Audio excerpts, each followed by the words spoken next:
everybody, CW here. Let's start down a new rabbit hole. What do you think? 400 Legend. Man, don't you have enough calibers, CW? No, I don't. I like these different strange calibers. And I've been longing for a 400, for a 40 caliber something for quite a while. I really gave a lot of thought to the 405 Winchester way back in the day. I was really looking at it and I liked what I saw. But there was just nothing chambered in it. And although I thought of rechambering a few rifles, it just wasn't practical. You know, it's kind of a well, pardon my French, a bastard 400. It's a bigger bullet. So this one came along and I kind of got a little more excited because basically it's a big 10 millimeter. It's not exact, you know, it doesn't use the same 30 Remington case that the 10 millimeter does. It uses a modified 6.8 SBC case, which is basically a 300, a 30 Remington case, but it's a little different. It's a slightly rebated rim, or you can look at it as a little fatter body. If we measure the 10 millimeter, which believe it or not is the second one here, this one is a 10 mag. So we got a 40, a 10 millimeter, a 10 mag, and a 400. So let's take the 1000. Yeah, that's good English, Bri. Let's take the 40, the 10 millimeter, and let's measure it right at the web area, and we've got 425. Let's take the 40 Smith & Wesson case and measure it right at the same place, and we got, this one's a little bit less, but it's basically the same thing, 425. Let's take the 10 mag case. This one's made by Starline. And we got about the same as the 40, just a little bit less than 425. But these are all the same. They're all the same cases. And we take the 400 Legend case and measure it here. And we've got 435. So it's a little bit bigger around. So we can't load it with our 10 millimeter dies. We need to buy new dies. But it's the same 400 diameter bullet. It's got a 390 bore, just like the 10 millimeter. The ballistics on it are obviously a little bit warmer. We've got, right now we don't have a lot of ammo, and right now we really only have Winchester, which really sucks because Winchester sucks. But that's all we got.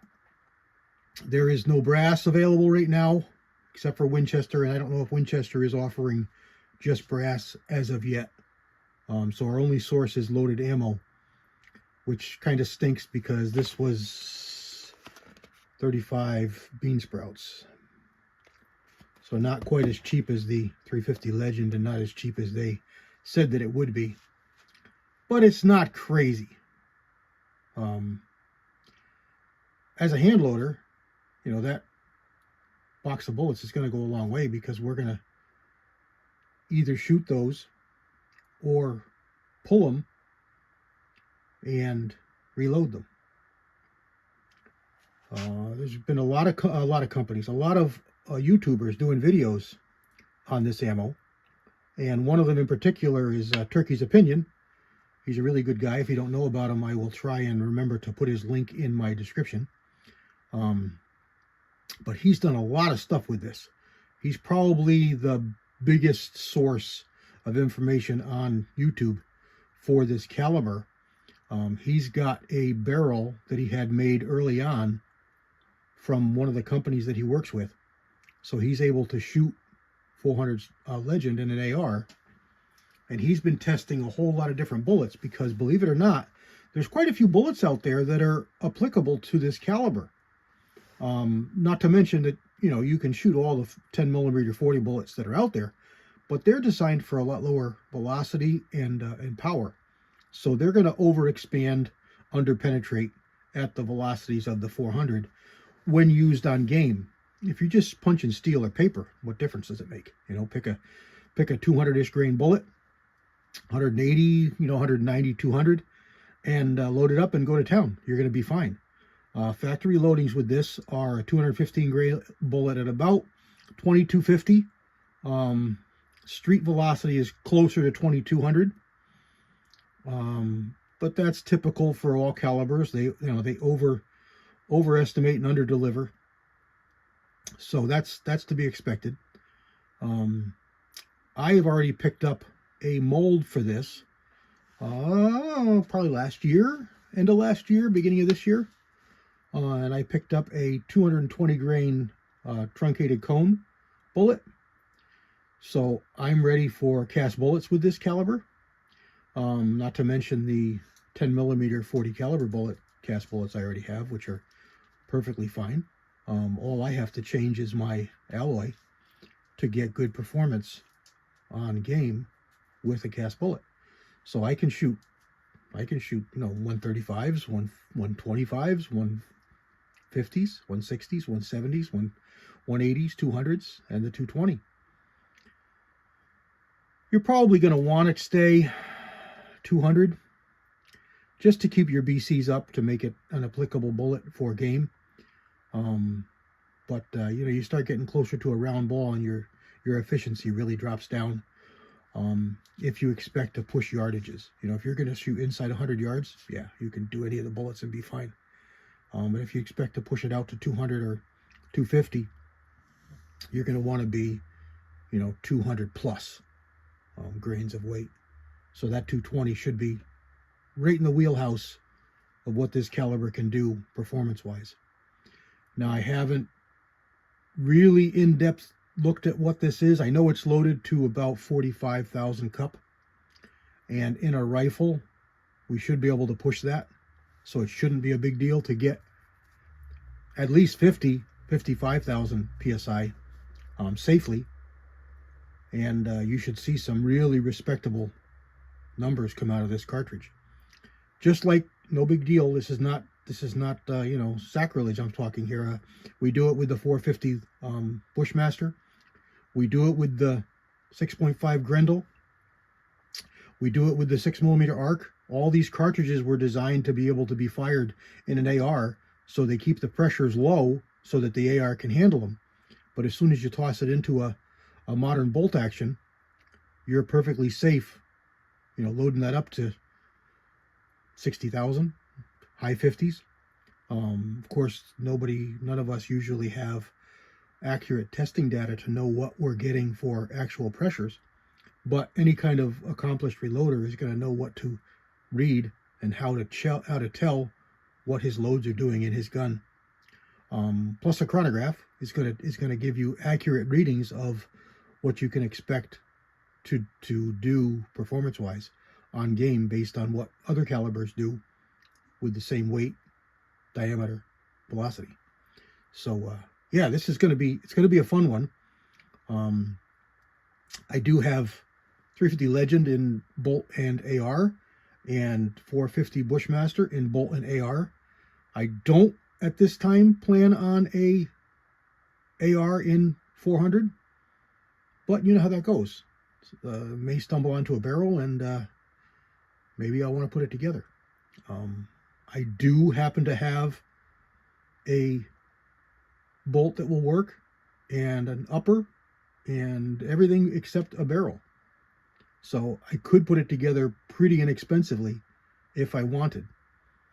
But my first thought was a Ruger American Gen 2, because they're offering it in 400 Legend coming up here beginning of the summer. So any time now we should be seeing these released. But another one that was released about the same time as the Gen 2 Ruger is the Savage Trail Hunter. Not apples to apples, but I mean, the really thing in my mind that it lacks compared to the Ruger is the fluted barrel. Other than that, arguably it's got a better stock. It uses a pillar, I believe it's aluminum bedded, rubber overmolded stock from Hogue, which has been a good stock for a long time. Now, the Hogue stock is offered without that aluminum pillar bed, and I'm not sure if the Savage Trailhunter comes with the aluminum pillar bedded one or not. If it comes without the aluminum pillar bed, it's probably going to be a wash, and maybe the Gen 2 Ruger is better because it offers a comb height adjust and a length of pull adjust that the Hogue does not. But at least in my mind, if that stock on the Savage comes with the aluminum pillar bedding, it's going to be a better stock than the Gen 2. The other big thing the Gen 2 offers for me, for my liking, is that 3-position safety. That's a big deal for a hunter. I can't tell you how many times I've been out with the Ruger American and had my bolt open and my casing that was, my cartridge that was in the chamber gone. Slung over my back, it got caught on my pack, it got caught on my pocket, it got caught on a brush, who knows what. You didn't notice it. It's never caused a problem, but it's a lost cartridge. And today with the price of primers and ammo and everything, that's a big deal. If I ever did need it fast, it might have been a problem. So, something I always had growing up with every rifle I had was a locked bolt option. 98 Mausers have a 3-position safety from the factory. That's the way they were designed. A lot of the manufacturers continue that today, and Savage is one of them. The Savage 110 is one of them. They've had a 3-position safety for a long time, and it's something that I've always liked about them. The Howas, I like my little Howa minis, and they have 3-position safeties. So, it's a big deal to me, and I like the Cerakote option on the Ruger American. I like that bronze color a lot. The Savage comes with a titanium color, which is nice. The Savage comes with a heavier contour barrel. The Ruger American also comes with a heavier contour barrel, but they're fluting theirs, which, I mean, I like it, but it's not a deal breaker for me not getting it. Basically, I think it's going to come down to availability. I believe right now I could go out and order and get a Savage 110 Trailhunter in 400Legend right now, and right now it's not yet available in the Ruger. As we know, this has been around since April of 23. It's been said to have been released April of 23.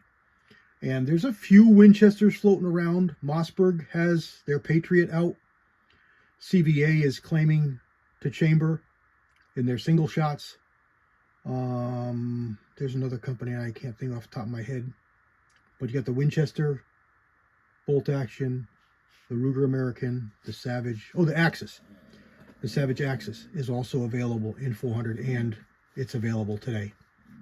So Savage has stepped up in releasing guns in these calibers. Mossberg has stepped up and is releasing guns in these calibers. And CVA and Ruger have promised, listing it in catalogs. So we're going to see them, just not sure when.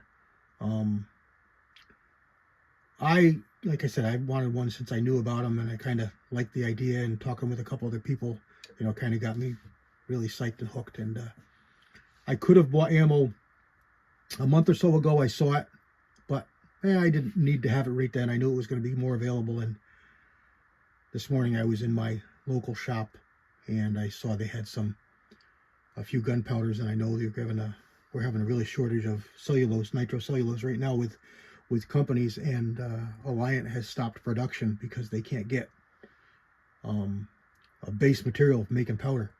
So powder prices are going to go up even more, and I grabbed a couple pounds this morning So instead of getting a couple boxes, I just got one. And we're going to pull one apart here. So let me get set up and show you what it's got for powder and what it's got for a bullet. And then we'll look a little closer at it. Here we are at the powder measure, and I've already pulled the bullet. And it pulled very easy in the... I just stuck it back in here so I didn't spill it. And boy, I stuck it back in here really good. I mean, obviously I could pop it right out, but I don't want powder to go flying. There we go. Okay, I got it. So it's a PowerPoint bullet, lead tip, soft point. Like I said, another number of people are doing videos, so you can see. My buddy Nito AP 2020 did some good gel tests. He was getting upper 21s with a 17-inch barrel and full complete expansion and about 22 inches of penetration. So it's a fine-grained ball, flattened ball powder. It looks a lot like 110 or 296. And it looks like we're seeing about 30 grains, 33 grains, just shy of 33 grains of powder. The bullet comes in at just under the 215 that it's advertised at. Stand by. 214.5. For this one, I actually pulled two of them. I think this one's 14.4. Yeah, 214.4. So a little bit of variance, which, you know, we see, not a big deal. And I just put this back together using 10mm dies. You can seat bullets, but you can't size it. So I was able to reseat this bullet, put the powder back, reseat it, so it's just as good as new. And you know, I couldn't resist. I had to pull a bullet, and I had to load a cartridge with my cast bullet. And there's my 220 truncated cone cast bullet. You know I love my me-plats. That's a good size me-plat. How big is it? I don't remember. This is just a rough guesstimate because you can't really measure precisely, but we're looking at about almost 30 caliber. Almost a 30 caliber me-plat. About 280. About 280 for a 10mm. That's a good size me-plat. It should still feed good. Probably need to seat that just a little bit deeper. But that was the extent of what I could do with 10mm dies. They start in the body here, pinching the body, and they won't push this down any further without getting past the adjustment range of the stem. But it's good enough for a dummy. There we go. My first loaded Winchester 400Legend with a 220 grain cast bullet. There we go. Just a little bit quick talk about 400Legend. It's going to be coming up here. I'll be buying one, I don't know, soon. Right now, only Lee dies and Redding dies are available. And Redding dies are running over $100, and the Lee dies are running about 40.